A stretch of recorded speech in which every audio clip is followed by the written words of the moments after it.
What's going on, FA Nation? It's Fantasy Live DFS NBA live stream. John Impemba here with James Grande to preview Tuesday's 6-game slate. James, you were the man on the playbook today. FA Nation? How you feeling about Fantasy Live DFS NBA live? I'm feeling good, man. I mean, there's just been a ton of injury news throughout the day, and some we're obviously still waiting on. But I mean, I feel pretty confident. Thankfully, the NBA has implemented this new rule where they need half an hour prior to lineup block, and I feel like the good thing that's come with that is a lot of teams are getting their news out even earlier than half an hour. Like we just found out, and at 6 o'clock or at 5:30, 5:45 that both the Pacers big men are going to be out. Which in years past, like AK last year, that news literally could have been told at like 6:55 and sent us in a frenzy. So for people who don't like export their lineups from like one, from a spreadsheet or anything, it's good. It's very good for that. And then a lot of the casual players don't export their stuff from a spreadsheet. So it's really good for the public that we're getting this news out early. It also makes a lot of players a lot more chalky than it used to. So the good, and there's a good side to it and there's a bad side to it. But I mean, overall the slate is, we've talked about this on multiple occasions. This is the wheelhouse, John. We had a good night last night. 6 games, 7 games, perfect amount of games. Not a lot of high totals tonight. I don't know if that's something you not and I at all thought about. Yeah, it's something you and I touch a lot about is the fact that all season long we've had games, the lowest game on a slate would be like 218. Well, tonight we have 202 Orlando OKC. We have a 211 Miami Denver. Indiana Charlotte's at 212. The slate high tonight, San Antonio Atlanta 221 and a half. And are you really going to trust San Antonio? To play all their players? They're going to get up that high. So yeah, for sure. And there's no. And I think this is sort of interesting. There's not like a huge blowout potential. Yep. We have Lakers giving 7 to the Bulls. I kind of thought maybe there would be a higher total in that game because it is AD and LeBron, and Chicago really, hasn't played very well this year. But because they're home, they're not even a double-digit underdog there. So some relatively closer or expected to be more competitive games. Some middling game totals there. If anything, I think it leads, potential for some overs to hit. Because these totals are lower than the average NBA game has been this year. Maybe Vegas is underestimating some of the scoring potential. But, like you said, there's some injuries on these games that are going to be lowering the totals, especially you look at Indiana. There's no Turner, no Sabonis, and what would have been really smash spots for both of them going up against Charlotte, a team that's really struggled to defend, the center position. So, any other takes here before we jump into the play-by-play? No, I think what I was going to say is you said it. I think that this slate gives us a lot of opportunity for numbers for the overs tonight, especially you see Vegas started Chicago, LA at 212 and it's suddenly at 217, or it might have actually been 212 and it's at 217. So, a 5 point, raise isn't just. That's pretty significant. So I think they expect that to hit the over too. But yeah, I'm ready to jump into it. Yeah, let's do it. So as you mentioned, the biggest news maybe of the day was the John Collins suspension. 25 games, going to be out, not going to be in their lineup. That impacts the roster up and down. But maybe I would say most notably Trey Young, who's returning tonight. But Young is now going to be expected to be limited to just 30 minutes. Maximum, but as you put in your playbook, his usage rate without Collins on the floor, 38%. Young has been on fire for the majority of the year prior to that injury, so maybe even in 30 minutes, he's got potential to go ahead and hit value. We do have high ownership projected on him tonight as well, but the price tag, again, you look at the price, you look at the name, and you kind of shiver a little bit. Seeing the names that are under him, but are you in on Trey Young, and how do you feel about the rest of the top tier at the point guard position? John, do you know how many minutes Trey Young is averaging per game this year? Is it 30? 29. Wow. So honestly, seeing that number, and I didn't know that prior to, you just expect someone like Trey Young to play over 30 minutes. And when I checked it when they came out and said he's going to be limited to 30, well, he's averaging 45 fantasy points on the year. We've twice gotten games of 60. And yes, the minutes probably are down because he had that 11-minute game against Miami. But still, I mean, he can fill it up quick. We've seen a lot of big first quarters out of Trey Young this year. So, I mean, if he gets going, there's no stopping him. My only concern with him is DeJounte Murray defense. That is a big point guard and a very, very good defender. Obviously, that's why the Spurs signed him to that big deal. I think he's a GPP play. I think the two guys below him in Kemba Walker and Malcolm Brogdon, you're just smashing. You're smashing them in cash. You're smashing them in GPPs. I probably lean Brogdon slightly, knowing that Sabonis and Miles Turner's out, just knowing how Brogdon's been filling it up so well this year with them, and now I can't even imagine what he's going to do. I mean, we saw it, but he's gonna be the go-to guy tonight for Indiana. So I lean him slightly if you can only choose one. Yeah. You could play them both, though. Honestly, I really like him, obviously, and there's enough value to get them both. Honestly, yeah. No, you're not wrong. There definitely is enough value to play both. We've been attacking Cleveland all year long. Right. It's been Cleveland, it's been Detroit, Orlando, teams that we like to attack at the guard position. So now you're getting Kemba, who I feel like has been like the most quietest player to put up 3 straight 30-point games. Right. I look at the box score, I'm like, oh, Kemba got 32 again. Because I think we're paying attention to some of the other players on the Celtics, but 51, 49, 50 fantasy points the last 3 games. And again, I don't remember a lot of people owning him. I don't really remember him putting up those type of numbers until the game is already over. So you're getting a quiet 50, it seems like, from Kemba. And no Jaylen Brown again, which is really what's coinciding, I feel like, with that production. Jaylen Brown's been out with an illness. They put Marcus Smart in the starting lineup. Smart is, as much as he likes to shoot, he's not nearly the offensive player that Brown is. And he's also a better passer. And I think that's creating maybe some more offensive opportunities for Kemba Walker as well. So I definitely agree that maybe Brogdon is, in a really good spot here also against Charlotte. Terry Rozier and whatnot. But, when I woke up this morning, and I think I told you and Sean this, I started my lineups putting Kemba Walker in there, and I sort of worked my way down. I've teetered back and forth a little bit, but I still feel like, for me, Kemba's my guy. I mean, it's very hard to ignore 32% usage rate. It's very hard to ignore the fact that Cleveland's 23rd against point guards in DVP this year. So again, it's not that I think they're both elite plays, and I do think there's enough value to play in both. You could do it on FanDuel because you have 2 point guard slots. You could do it on DK because you have a guard util spot as well. And we're going to go down positions like power forward is very friendly, price friendly. We have a guy at center on Brogdon's team that is going to save us a lot of salary. So you can play them both. I think the rest of the position doesn't matter. I want to spend up. I think so. We always talk about Jamal Murray, and always about a GPP play, right? And just the more I look into Jamal Murray, the more I'm just okay with using him in whichever format we want to. First off, tonight he gets a massive pace bump, and we at home too. So Miami's going to be trying to suck wind in Denver, a place that Jamal Murray's obviously familiar with. He has given us 25 or higher, and his price is only $6,500 on both sites. So even 25, obviously it's not ideal, but it's not going to kill your lineups. That's perfectly fine for a floor. And he's given us, we know he can give us 45 for a ceiling, possibly 50. So I think I'm fine with Jamal Murray in all formats, considering there aren't many guys after the top tier. I mean, I threw Satoransky in there because he's playing 26 to 28 minutes. He was a point and an assist away from a double-double. And,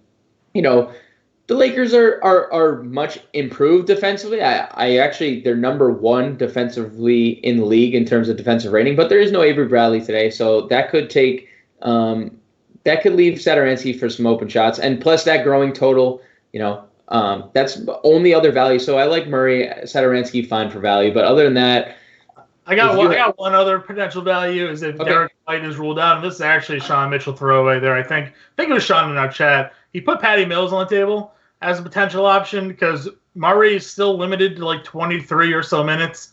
If White's out, yeah, they could use Forbes at point guard, sure. But Mills is consistently playing in 20-ish to 22 minutes a night. And, of course, the other night he went on for, a huge Patty Mills game. So he gets Atlanta, not a strong defensive team as it is anyways. If Murray's going to be limited and White's going to be out, then maybe we see Mills get an uptick in minutes there as it is. The other day he played 22 minutes, but Murray was out of that game, not White. Murray limited anyway, so White is able to play more minutes. But, this is either a game where Murray finally plays more than the 23 minutes, and we just don't know it yet, which could break a slate, or Patty Mills could be in line for 25, 26 or so minutes tonight. So 3,400 on DraftKings, Patty Mills, again, a deep dive, dart throw, but a good spot here against Atlanta. Yeah, and it's the highest total on the board. So, the more exposure, the better. Perfectly fine with it for tournaments. We just got an update. Derek White, whatever you can take out of this, we'll probably try to give it a go. The most non-committal statement as you could possibly get. Don't play any. That statement says don't play any Spurs. Don't play any Spurs. Any. Get rid of them all if you have any of them. I'll probably try to give it a go. Cool. Thanks. All right, let's go to shooting guard. You have Jimmy Butler up there. We actually just had a question in our subscriber chat. Would you rather go Brogdon or Butler today? I said Butler would be the lower owned for mass multi-entry GBP. As you mentioned already, big pace-up spot going up against Denver for Miami here. Butler, very productive lately. Even in the game where he didn't shoot it all well, he still filled up the stat sheet. And he kind of went off in the media, you said the other day. People said that Jimmy Butler didn't know how to play basketball anymore. I don't know who was saying that. I think it was a straw man argument, but you do have Butler in a spot where we have him projected for 6% ownership, which if that's the case, he's at 50 a point upside, if you're going to mass multi-entry, I think he's a good pivot because I don't think anybody's going here at shooting guard today.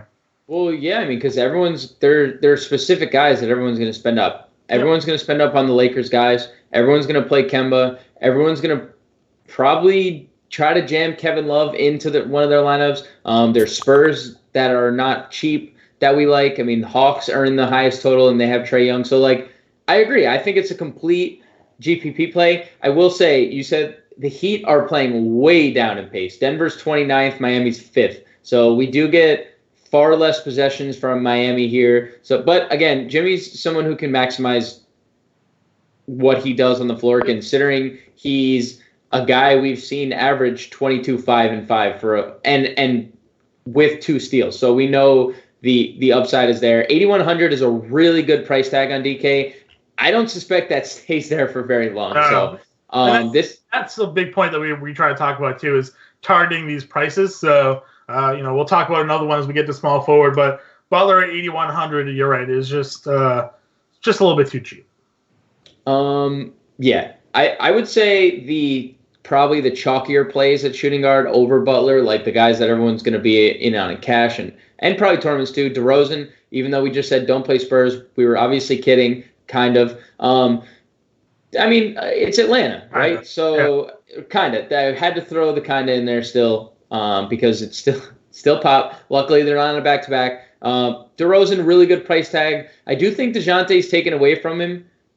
I think that's pretty obvious, but the usage rate's still there. Highest implied total on the board. Jeremy Lamb, I'm very fond of. I've been very fond of since he arrived in Indiana. And now there's no Sabonis. There's no Turner. He's a very good rebounding guard, and he's flash shot for 4 games in a row. He's given us double-digit rebounds and close to it in all of them. I love Lamb tonight at his price tag. And we're going to get chalky KCP. And do we want to trust it? I don't know. He's the epitome of a GPP play.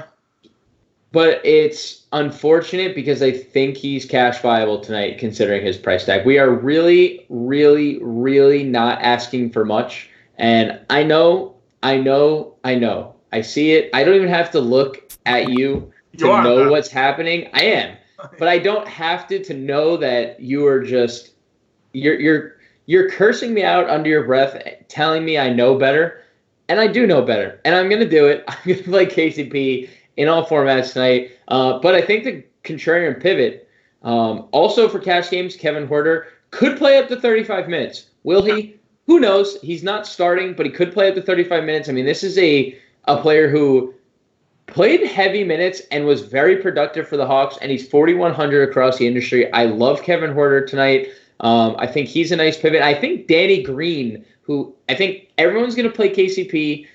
LeBron's out here handing out Danny Green nicknames that, LeBron, I don't recall what it was, but he did give Danny Green a nickname, and, nickname narrative night for LeBron. Also, John. What day is it? It's Tuesday. We can't play LeBron. We can't. No, we don't play LeBron on Tuesday. We don't do it. It's a perfect segue into small forward because it's Tuesday. And look back at the schedule. 2 Tuesdays the Lakers have played. 2 Tuesdays LeBron has not given us 5x return. It's true. He's eating too many damn tacos. I'm just saying, thankfully, there won't be a Taco Tuesday chant because they're not in Los Angeles tonight. They're in Chicago. True. So he can't get that going. Maybe they don't have good tacos in Chicago. I don't know. I've never eaten tacos in Chicago. But honestly, all joking aside, play him, please, in I'm cash. going to say last Tuesday was the day that Anthony Davis went for 40 and 20. So he didn't have any tacos that day. He did. Well, when is and I think so. Was that against Memphis? It was against Memphis. The game against Memphis was Taco Tuesday. Okay, I'm just saying. LeBron went for 37. 37 fantasy points, only 2 rebounds. Yeah. Okay, just saying. Yeah, you're right. Tuesday narrative. We've been playing it the whole year. So all 10 games of the year we've been playing it. Yeah, it's been 3 Tuesdays though. So it has. This is the 3rd Tuesday we've had the Lakers on the slate. Yeah. The position kind of falls off a cliff, huh? And not like in terms of, because I think there's actually, I'm actually gonna say there are actually good plays tonight at small forward, which hasn't been the case. Just pricing. Like we go from LeBron, and then if you look at FanDuel, Gordon Hayward is the next highest price at 6'9". That's almost $5,000. Savings from going from LeBron to Hayward. But I think Hayward's perfectly fine. I think if I were prioritizing Celtics tonight, I think he would be number 3. I think it would be Kemba, Tatum, Hayward. Would that be your order as well? I don't know. I mean, I like Hayward the way he's been moving the ball around a lot lately. If you're getting more of the all-around player that Hayward can be, then I think there's potential for more upside there. Because Tatum's not going to pass. He's going to get you 22 and 7 or something like that. Maybe he gets some blocks and that can bump his total up there. But I think I still may put Hayward in a slightly above him with Brown out of the lineup. Okay, that's fair. He was a late addition to my playbook. I didn't originally have him, but I did add him just thinking about it more and more. And again, it's not a deep position like we've talked about all year. It's kind of been crappy. But again, there are good plays today. Rudy Gay, 4,900 on FanDuel is a steal in a nice spot against Atlanta defense.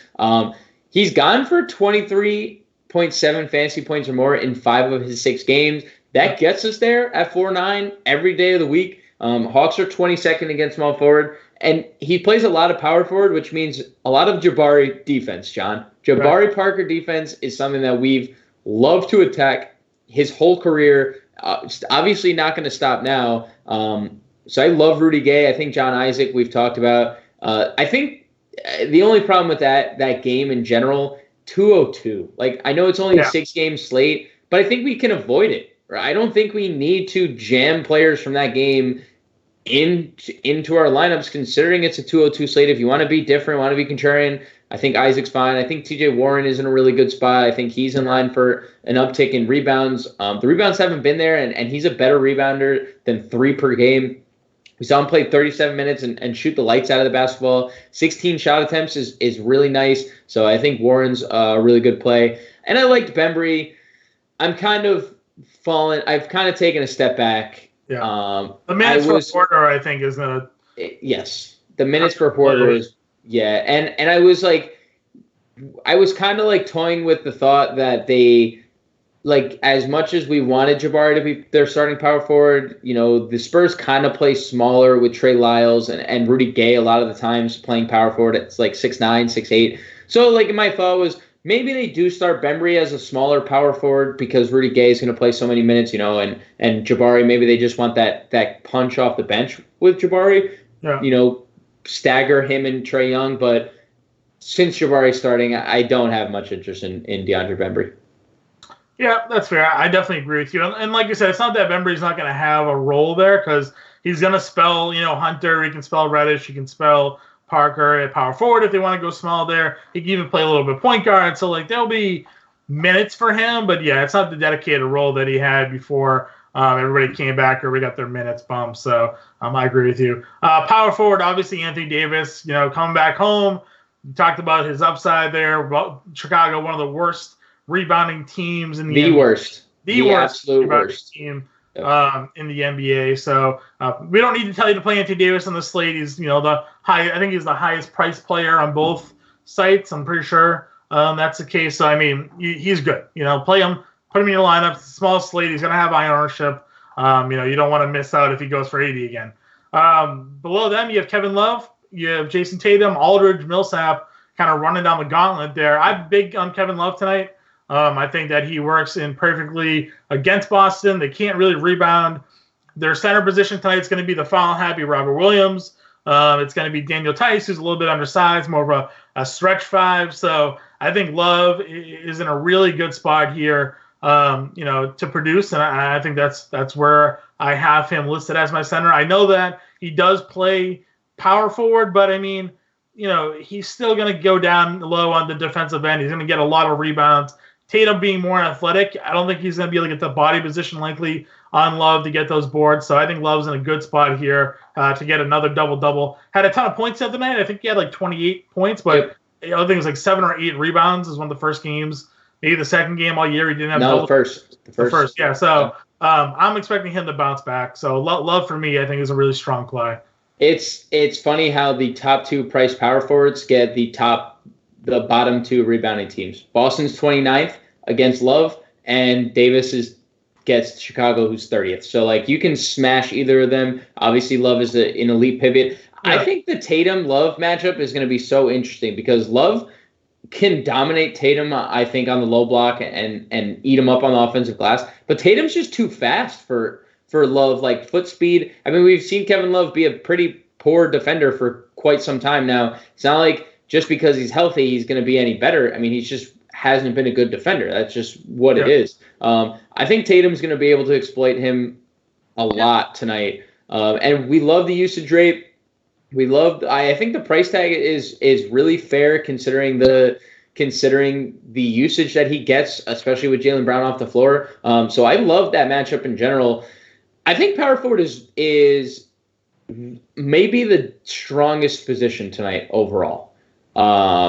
Just from top to bottom, I mean, we have LaMarcus Aldridge at a really, really good price point, 6.8K on DraftKings, in the highest total against Atlanta front court that we love to attack. I know he's a power forward, but he starts at center. He plays basically all his minutes at center, especially, I mean, when Rudy Gay comes in, it's not like Rudy Gay's playing center. And Atlanta's 24th against the center position this year.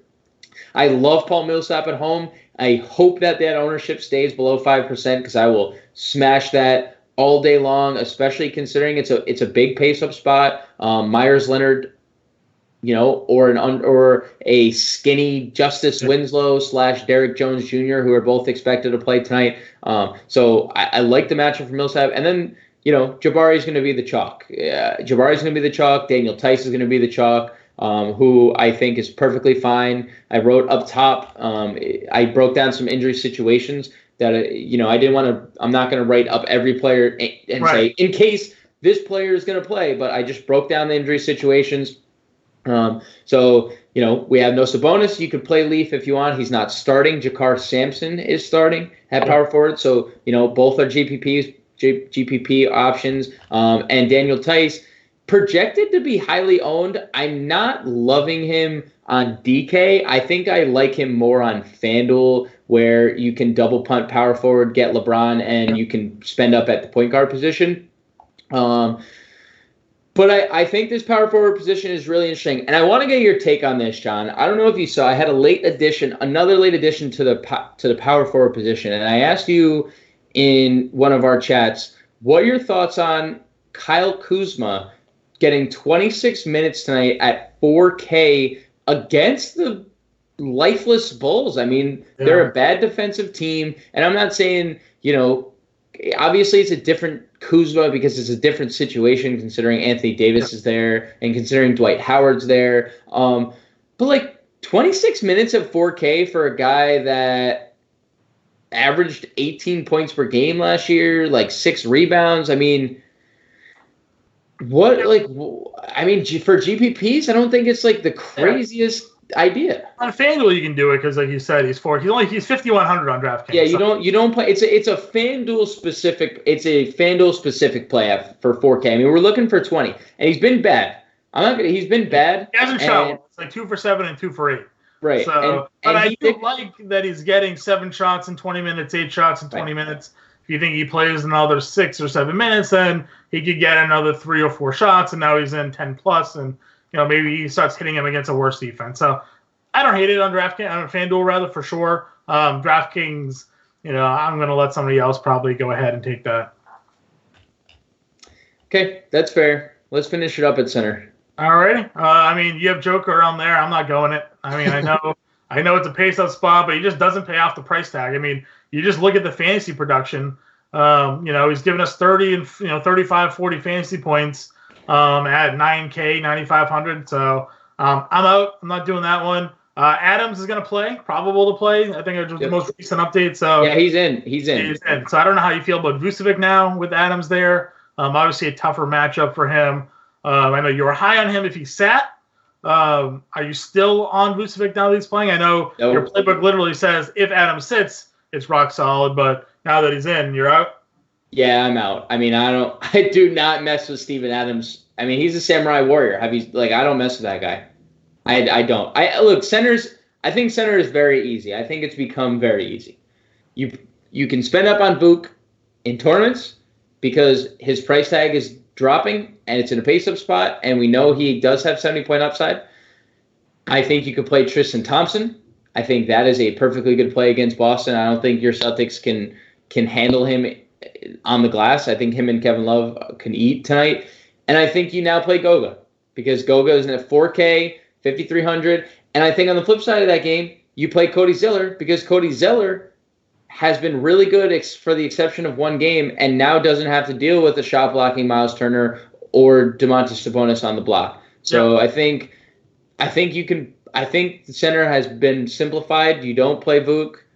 I don't think you need to do it. I don't want to mess with Steven Adams.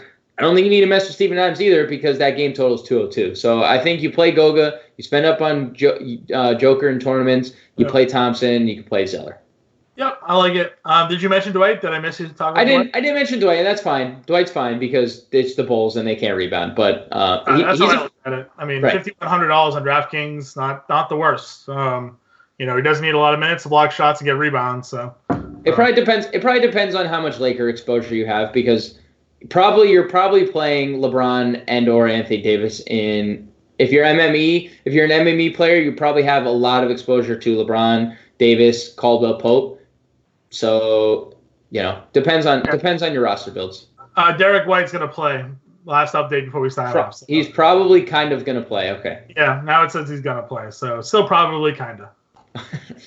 That does it, though. Live stream. We're in our chat right now answering your questions. You can hit us up on social media. James will have his GPP lineups out momentarily. Cash lineups are already there. Starting 5 by Adam Ronis is there. Value Vault by Sean Mitchell. We got the whole works for you all. So go check it out. Get us your questions. We'll be here to roster log for you. Good luck, guys.